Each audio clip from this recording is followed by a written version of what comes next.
you drinking over there? You Um, got water I got and you got bourbon. I got some Woodford Reserve double oaked bourbon. Tell me about it. Tell me about. Dude, I Yeah, fell in love with bourbon, man. I know. I fucking love it, man. I didn't really start drinking till like about a year ago. Like Bourbon. You've been drinking, just not bourbon. yeah, it's drinking. It's not bourbon. Yeah. You didn't just pick up drinking in general. Well, it's actually a funny story. So like, it's kind of like I had a bunch of stomach issues, and I've been like really trying to change my eating to figure out what foods are not agreeing with me. It's just what happens as you get older, and it started about like maybe 4 years ago. I started developing an intolerance to the active yeast and like darker unfiltered beers, like the wheat beers. Of course, my favorite beers, right? Wheat. And it would just, I'm not going to get into detail. We'll just say that within 30 minutes of drinking it, a bomb goes off. And You have tum-tum problems. Yeah, I have tum-tum problems for the next 4 hours, right? Nothing like sitting on a toilet for 4 hours. You know, your legs do go numb, by the way. Try pushing if you can't feel anything, right? Okay. So yeah, I started drinking like, vodka, and I just I started drinking some beers, but then pretty much every beer started causing it. And so I remember I was out somewhere and I had, I don't know, someone just gave me like a bourbon. And I remember like drinking it. I used to like scotch, but it always had to have like Coke in it or whatever. Someone gave me like a really good bourbon. I go, oh my God, what the fuck is this? Oh, it's Hutch. It had Weller's. Gave me a Weller. I'm like, oh my God, what the fuck is this? Yeah. And he's like, dude, it's Weller's. And I'm like, what is Weller's. mixing to this? You had, I don't know, man, just ice and liquor. You And know, I'm like, have you ever noticed how that Hutch kind of sounds like Brian the dog from Family Guy? oh, he kind of does, doesn't he? It does. So I started experimenting, trying all these different like bourbons, like seeing what I liked, what I didn't like. And I never went down to bourbon country. And now I literally, I used to always make fun of wine people for collecting bottles of wine. I literally collect bottles of bourbon now. I know I you're love it, a man. I bourbon love it. man. Like you just look regal.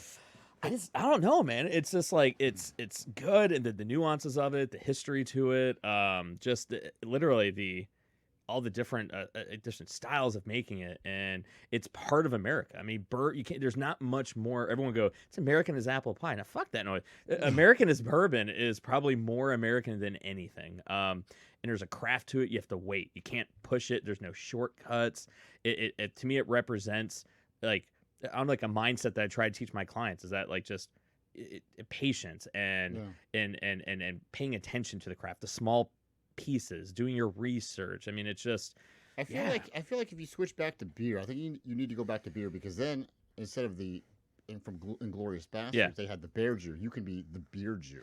I could. What do you think about that? But then it'll be like, does a bear bourbon shit in the woods? Jew? I don't know, but Mike's in the shitter right now. So that's the problem that would happen, Bill. I could be the bear I hear Jew, you. but I'd be the bear Jew shitting in a toilet in the woods. So. Well, I like how you tell me how you have these stomach problems as you're drinking bourbon. Well, I now don't- bourbon's fine. It's for whatever. It's like the yeast. It's like I can't eat garlic. I found out garlic. I love Italian food. I can't eat garlic, What are you, a vampire? dude. Apparently, Is that what we usually record at night as I don't well? know, I don't man. see you during the day anymore. I know, Now that dude. You mentioned that. I know it's weird, What's isn't up it? with that?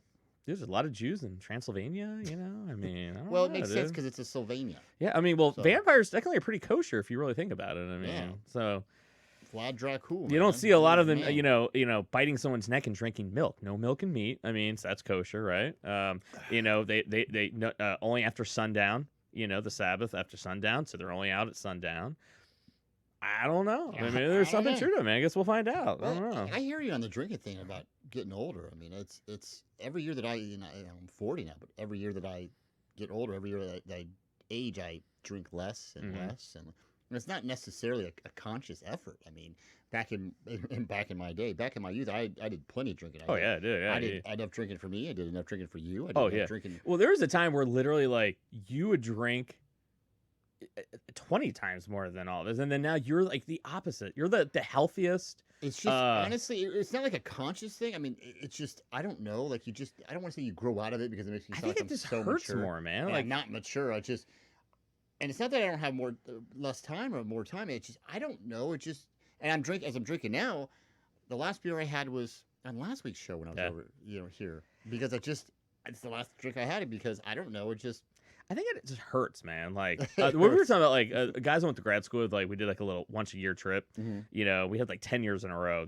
And then finally just it's tough to get everyone together. Yeah. But we talked about how like we're at 23, 24 and we all started grad school. It's like you drink 3-4 days straight, Oh, all day, absolutely. right? Yeah. And then it was like years 1, 2, and 3 were like that. And then it's like year 3 and 4 that we noticed, well, the last day got a little rough and maybe Mhm. we couldn't quite make it, but we would do it. And then it was like the third day would be like, oh, I don't know if I'm going to drink it all. Then it would start getting to like hydrating, in between rounds. It's like, it got to the point people taking naps in between, and you're going to see where it's just alcohol hurts more. You have a night of drinking. You're a parent. You can't be hungover and being a parent. It's like, Oh man, dude, it's the well, worst. It kills my my tolerance. Oh, dude, My yeah. tolerance is just, I don't know if I told this story a couple, I don't know, 2 months ago. I went out with my wife and her best friend was in town from New York, and we went out drinking. We got an Uber. We went downtown. We did like the pedal wagon, went to bar hopping. I remember, yeah. And it was you like- guys tell us about that. We started like, I don't know, like 2-3 o'clock in the afternoon. Went out to get some lunch or early dinner. Went out by like 7:30. Dude, I don't recall. My wife's like, yeah, remember we went to this one bar last night? I'm like, Like, we went there. nah. She goes, yeah. She goes, how long were we there? She goes, we stayed and slammed nachos. Do you remember the nachos? I go, no. Oh, but it was ugly. I always knew you were drunk because you'd always tell like the same story 5 or like, 6 remember that times. time? Hey, remember that time? You mean from 10 minutes ago? Well, you'd always tell the conversation, like, because Bill's a great storyteller, but when he's drunk and telling it, it's like telling the same. So I said to him, well, "What do you mean about that?" And then it's like 20 minutes later. So I said to him, "What do you mean by that?" It's like, Did I and then you hit you, like you're like, "Listen to me, Yeah, man." man, hey. And it's like, dude, I heard it the first 5 times. My chest hurts. Like I think you're trying to give me CPR. Like my sternum's bruised.